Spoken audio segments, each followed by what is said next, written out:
Tantor Audio, a division of Recorded Books, presents Preparing for the Next Global Outbreak, a guide to planning from the Schoolhouse to the White House, by David C. Pate, M.D., J.D., and Ted Epperly, M.D., narrated by Peter Lerman. Publishers note, this audiobook contains references to visuals present in the print and e-book editions of the book. Those who cannot remember the past are condemned to repeat it. George Santayana. The COVID-19 pandemic is historic. People will be talking about it decades and decades and decades from now.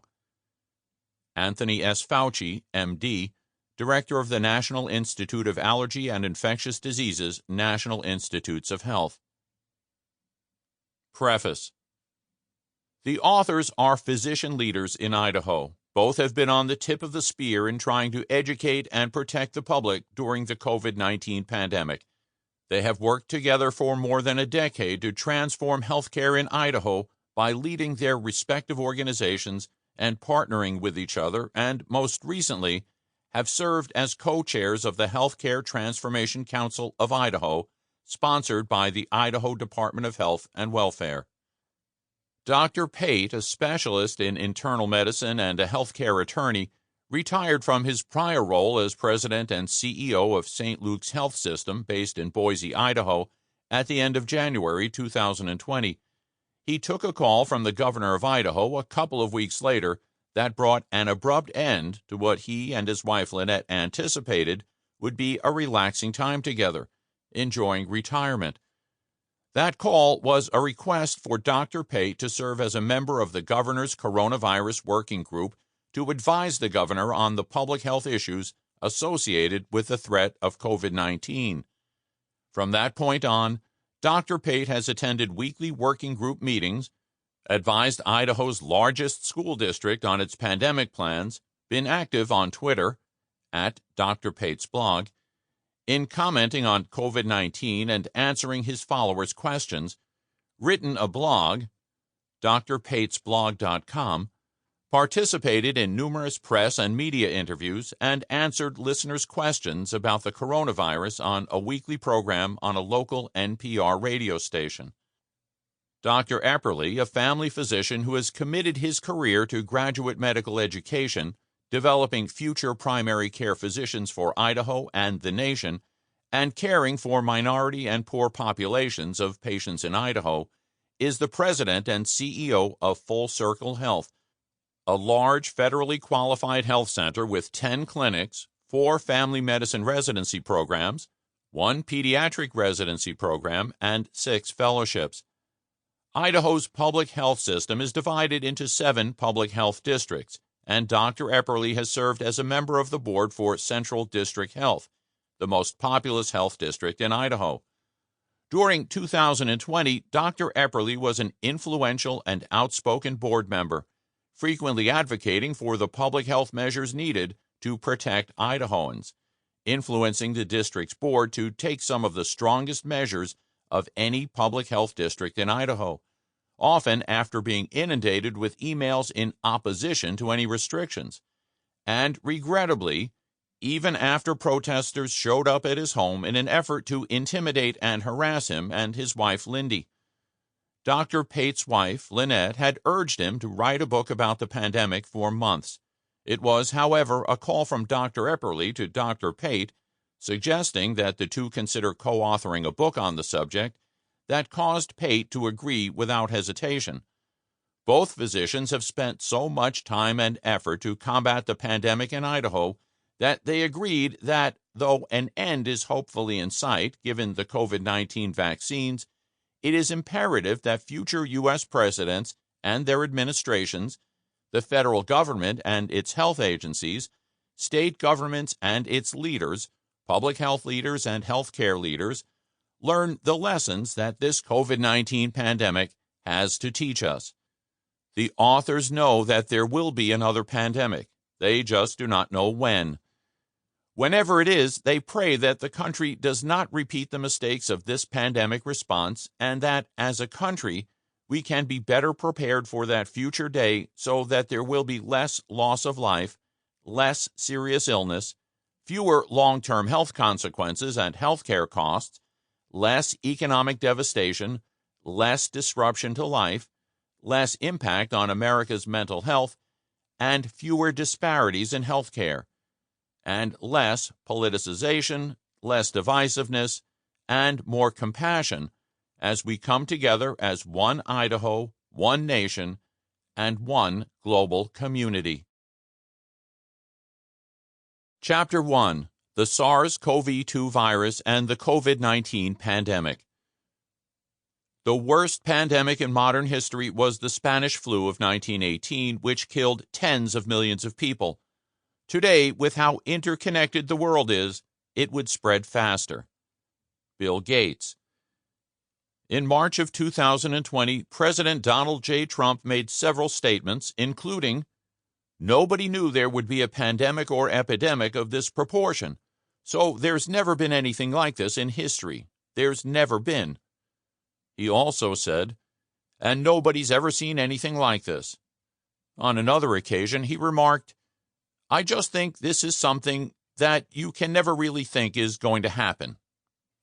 These remarks, of course, overlooked some facts, that there have been pandemics even more severe than COVID-19, such as the influenza pandemic in 1918 to 1919, the Spanish flu, and that scientists have been monitoring the possibility of coming pandemics and alerting the public for decades.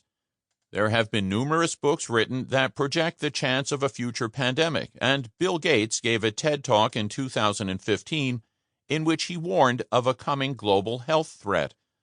Hospital leaders have been doing pandemic planning for many years. The Obama administration had developed a pandemic plan and conducted a tabletop exercise with members of the incoming Trump administration before President Trump took office. Both SARS, severe acute respiratory syndrome, and MERS, Middle East respiratory syndrome, were caused by novel, previously unknown, coronaviruses, emerging within a decade of each other. So it is not all that shocking and unimaginable that we have a third novel coronavirus in less than a decade from the second one. What is surprising is how few are the lessons we remembered from what we should have learned from these previous outbreaks, and how we still find ourselves unprepared. Recommendation number 1: prepare for the next pandemic now. The U.S. government and its agencies must acknowledge the risk of future pandemics and plan for them. Further hampering our efforts to recognize a newly emerging public health threat, and specifically this novel coronavirus, was the Trump administration's decision to make significant funding cuts to the U.S. Centers for Disease Control and Prevention, CDC, the National Science Foundation, and the U.S. Agency for International Development staff stationed in China. The experts at these agencies work with foreign countries to assist them in identifying and containing disease outbreaks. Notably, CDC staff have worked with their counterparts in China for the past 3 decades. Given that many of the emerging global health threats are from zoonotic diseases, infections transmitted by an animal to a human, it was unfortunate that before the SARS-CoV-2 virus outbreak, the Trump administration transferred the U.S. Department of Agriculture manager of the Animal Disease Monitoring Program in China, who oversaw the Animal Disease Monitoring Program, out of China. The embedding of American scientists and epidemiologists in other countries is in the best interests of the United States because we are a connected world driven by global trade and because of the ease of international travel. Such travel allows a localized outbreak of a novel virus to be rapidly spread to people living elsewhere in the world, who will likely all be susceptible to the virus's effects. In 2018 alone, 41.77 million Americans traveled overseas for business or pleasure. In that same year, approximately 80 million international visitors traveled to the United States, an average of almost 220,000 people per day. These figures highlight the vulnerability of the United States to the introduction of new transmissible diseases from other countries, especially when that new disease does not make its host too ill too soon. Two factors that make a disease an even greater threat are 1. When the novel virus can be transmitted by respiratory droplets or aerosols, so that direct contact is not necessary, and 2. When the infected person can remain asymptomatic for a period of time while contagious, with a high viral load, the amount of virus in the person's nose or throat, and when transmission requires a low viral dose, the amount of virus necessary to infect someone else. Recommendation number 2. Establish a public health presence in foreign countries. Future U.S. presidential administrations should recommit and invest sufficiently in establishing a public health presence in certain foreign countries, developing countries without a sophisticated public health infrastructure, countries with closed societies that will allow our presence, which otherwise would be less forthcoming or less timely with information about an outbreak, countries where zoonotic diseases are a high risk, or that have previously precipitated an epidemic or pandemic, to assist in the early identification of novel viruses and other pathogens and their containment. A note to listeners. While we will refer to novel viruses throughout the book for simplicity and clarity, we do so because we believe that they are the biggest threat when it comes to future pandemics.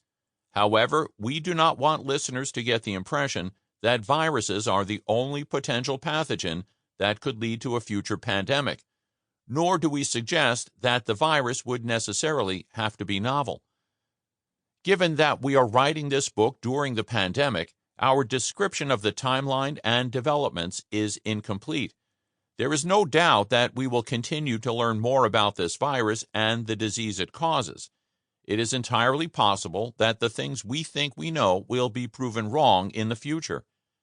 Regardless, it is unlikely that the technical aspects of this virus or the disease it causes will materially affect our recommendations. One day soon, we hope, SARS coronavirus 2, SARS-CoV-2, will be behind us. We focus instead on what is ahead of us, likely another pandemic in the not all that distant future. It is for that pandemic that we write this book.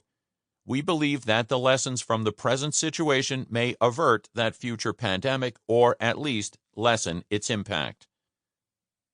How the pandemic unfolded, December 2019 through January 2020. On December 31, 2019, China publicly reported that a cluster of cases of pneumonia were noted in Wuhan and suggested a connection to the Huanan seafood wholesale market in Wuhan.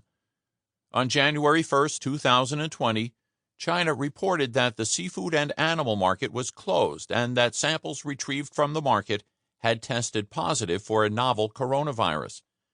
By the next day, 41 patients had been admitted to a hospital in Wuhan, 32% of them requiring intensive care. Most patients, 73%, were men, and the median age was 49 years. Only 32% had underlying health conditions. 29% developed acute respiratory distress syndrome, and 15% of the patients died. On January 10, 2020, Chinese scientists released the genetic sequence of this novel coronavirus, showing that it was a beta coronavirus and likely in the same family as the virus that had caused SARS, which was named the SARS-associated coronavirus, SARS-CoV.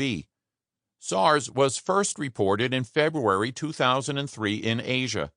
Initially, the new virus in Wuhan was named the 2019 novel coronavirus, 2019 nCoV, but as the relationship to the first SARS virus became clear, the virus was renamed SARS-CoV-2. The disease it causes was called coronavirus disease 2019, COVID-19, or simply COVID. Live animal markets, wet markets, are common in Asian countries and sell live poultry, fish, reptiles, and mammals of all kinds. These animals are often caged in close quarters and less than sanitary conditions. The markets regularly cater to clientele who desire exotic animals as a culinary delicacy. Animals are typically butchered out in the open with a significant potential to spread disease not only through direct contact, but also by airborne particles. Cleaning throughout the day often involves spraying surfaces with hoses, which can aerosolize viruses from blood, urine, excrement, saliva, and other secretions. It is difficult to imagine a setting more conducive to the spread of disease from one animal species to another, or from an animal to humans. Live poultry markets are believed to have been the source of the H5N1 avian influenza virus that infected people in Hong Kong, and the original SARS-CoV virus was thought to have been transmitted to humans in a wet market in China by civet cats infected by bats. We cannot be certain that civet cats were the actual intermediary host because we cannot rule out the possibility that some civet cats were infected by the same source that infected humans. In the study of the 41 patients admitted to the hospital in Wuhan in December 2019, it was noted that 66% had a potential exposure at the Huanan wet market. The animal source of infection has not yet been identified. It is conjectured by some, but it remains unclear and certainly not proven, that the animals that transmitted this virus to humans were pangolins, sometimes known as scaly anteaters, which were sold at the markets. Pangolins are known hosts for a number of beta coronaviruses. The molecular and phylogenetic analysis of a strain of coronavirus that had infected 3 Malayan pangolins showed that the virus was related to, but distinct from, SARS-CoV-2. While this proves that pangolins are natural and parallel hosts of beta coronaviruses, it fails to prove that pangolins were the intermediate host for and human source of SARS-CoV-2. There are other animals, such as the raccoon dog, which are known to be host to coronaviruses that, to our knowledge, have yet to be tested and have been sold in various wet markets in Wuhan. It is also thought likely, but not proven, that if pangolins were the intermediary host, they were most likely infected by bats. Bats are a common reservoir for coronaviruses, and coronaviruses are commonly grown in culture from bat guano from bat caves in China. A spillover event occurs when a virus found in one species of animal is transmitted to a new species. In this case, the SARS-CoV-2 virus was transmitted from one or more animals in the seafood market to humans. It is likely that there were multiple spillover events, just as there were for the first SARS virus back in 2002, as many of the wet markets in Wuhan and elsewhere use common suppliers that may have been the source of infected animals. But again, just as with the civet cats with SARS-CoV infection, we cannot rule out the alternative explanation that pangolins, should any be found to be infected with SARS-CoV-2, were infected by another source in the wet markets that also infected humans. The possibility certainly exists that there were no intermediate hosts, but rather the disease was directly transmitted to humans by bats. While at this time it is widely believed in the scientific community that the SARS-CoV-2 virus emerged in China, and specifically in Wuhan, and that the Huanan seafood market is likely to have been the source of the first known outbreak of disease, it is not at all clear that the first isolated and sporadic cases did originate in Wuhan, or even necessarily in China.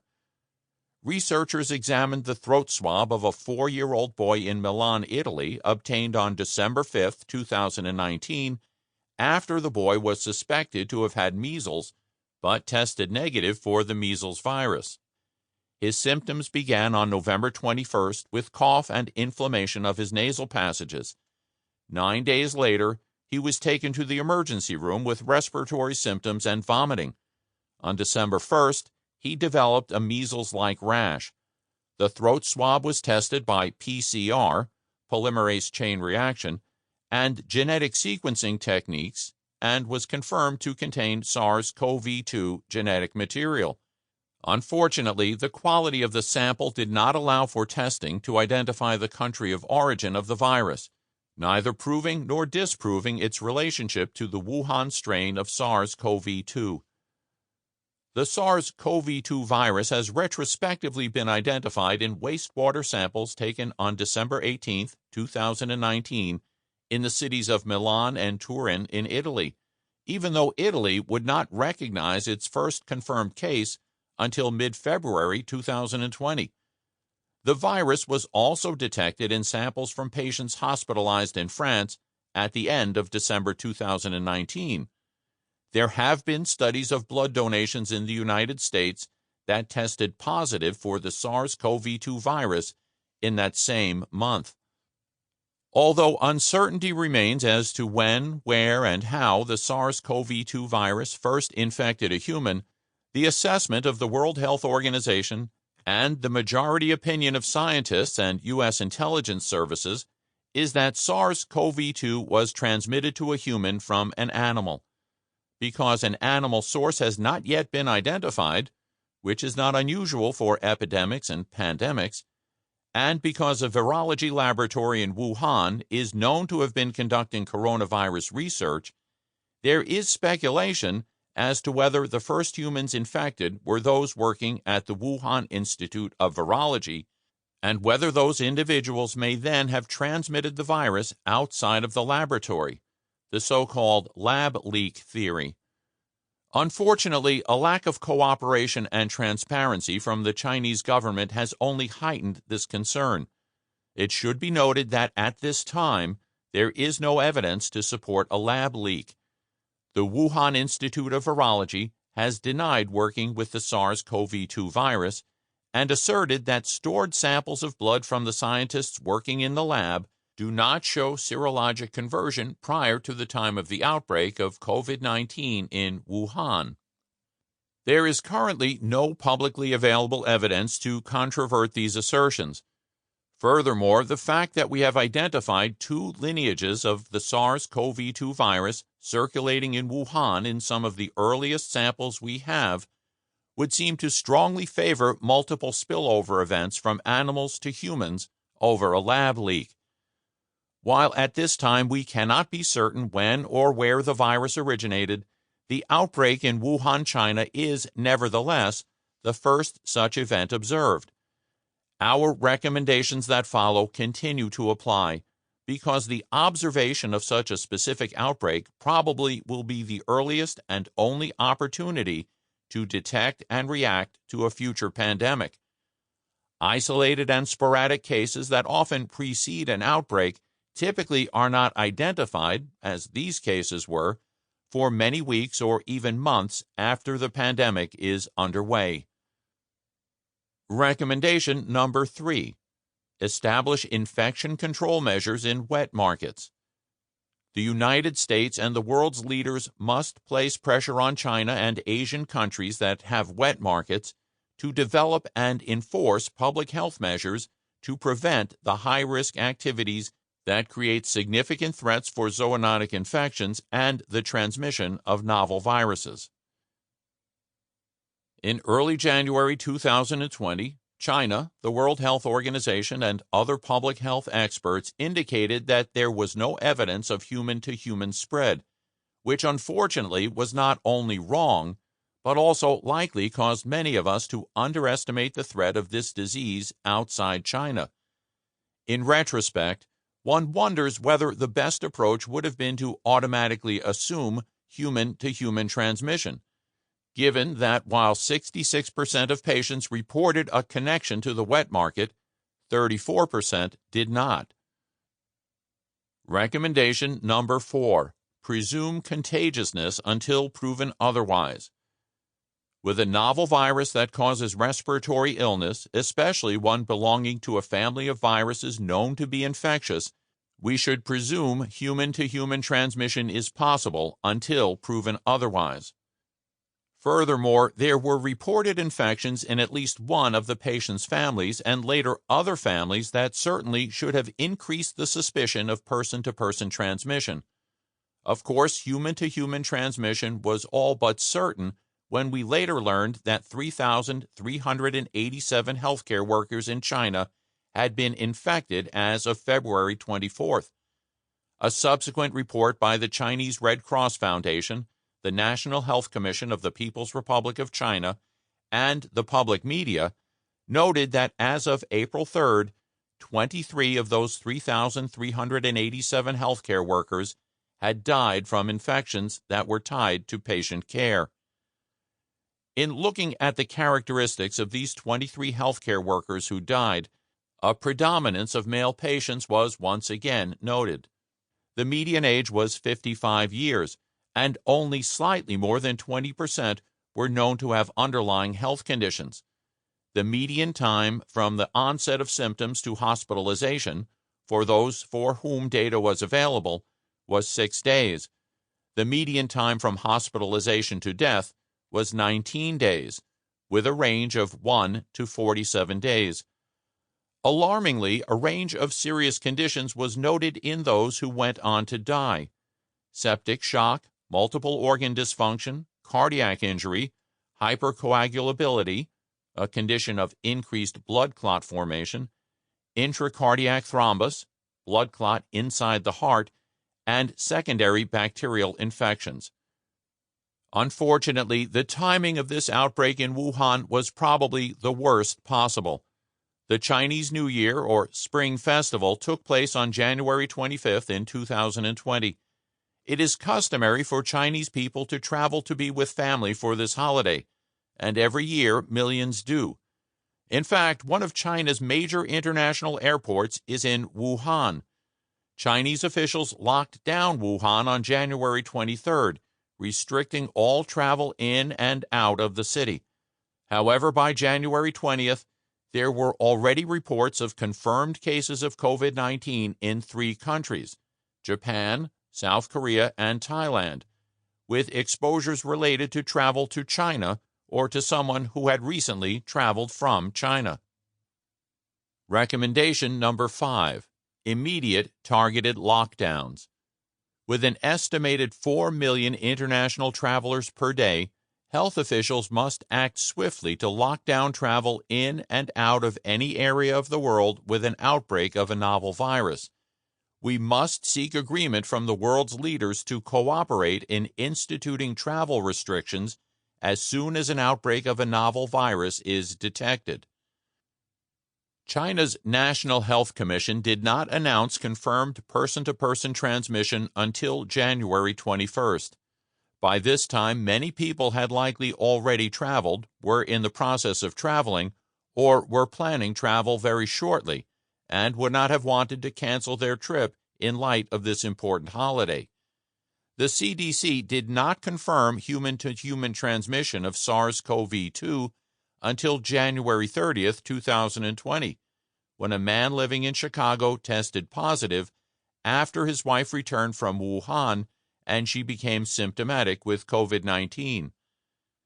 The first case of confirmed COVID-19 in the United States was on January 20th, 2020. A 35-year-old man was evaluated at an urgent care center in Washington State on January 19th with a 4-day history of cough and fever.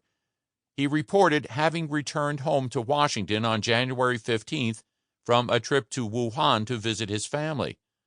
Although there were abnormal breath sounds when the urgent care provider listened to the patient's lungs, the oxygen saturation, level of oxygen in the blood, and a chest X-ray were normal. A rapid flu test was negative. In consultation with the CDC, it was decided that despite the man denying that he visited the Huanan seafood market or came into contact with anyone known to be ill in China, he would be tested for SARS-CoV-2.